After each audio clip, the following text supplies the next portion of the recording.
বালুরঘাট থানায় জেলা পুলিশের নবনির্মিত সমন্বিত কন্ট্রোল রুমের শুভ উদ্বোধন।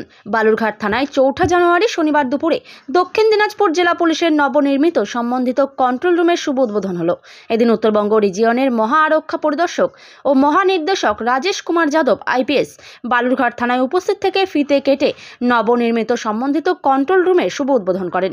এদিনের উদ্বোধনী অনুষ্ঠানে মালদা রেঞ্জের মহা আরক্ষা পরিদর্শক ও মহানির্দেশক দীপনারায়ণ গোস্বামী আইপিএস, দক্ষিণ দিনাজপুর জেলার আরক্ষাধ্যক্ষ চিন্ময় মিত্তাল সহ জেলার আরক্ষা দপ্তরের উচ্চপদস্থ আধিকারিকরা উপস্থিত ছিলেন। চলছে, আমরা ভালোই ওই কেসে প্রোগ্রেস করছি। খুব শীঘ্রই আমরা এই কেসকে কনক্লুড করতে পারবো।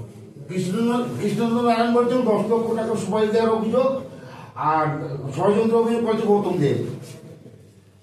এখন আমাদের যে ইনভেস্টিগেশন আছে, আমাদের it is at the initial stage. আমরা অলরেডি 2 জন শুটারকে ধরেছি। এছাড়া আমরা ওখানে যে ওদেরকে সাহায্য করেছে 3 জন লোক, ওদেরকেও ধরা হয়েছে। আমরা একজনকে কাটিয়ার থেকে অ্যারেস্ট করে নিয়ে এসেছি। আর মোটামুটি এখন আমরা এই কেসে ভালোই প্রোগ্রেস করেছি। খুব শীঘ্রই আমরা পুরো ডিটেলটা আপনাদের সঙ্গে কিন্তু শেয়ার করতে পারবো। এখনো যেহেতু it will not be in the interest of investigation কি এর থেকে বেশি ইনফরমেশন আমি আপনাদের সঙ্গে শেয়ার করতে পারি। অন্য রাজ্যে তো যোগ ছিল? পার্ডেন? অন্য রাজ্য যোগ ছিল? বললাম তো, আমরা কাটিয়ার থেকে লোক ধরে নিয়ে এসেছি।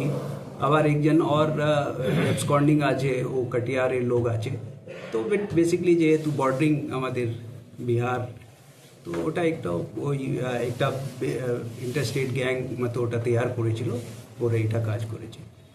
একটা বিষয়, বাংলাদেশের অত্যন্ত পরিস্থিতি জেলে দক্ষিণ দিনাজপুর জেলা সহ সব জায়গাতেই অনুপ্রবেশ পাচ্ছে। এখানে এই জেলাতে কোনো বিশেষ কোনো বার্তা বা নির্দেশ দেওয়া হবে?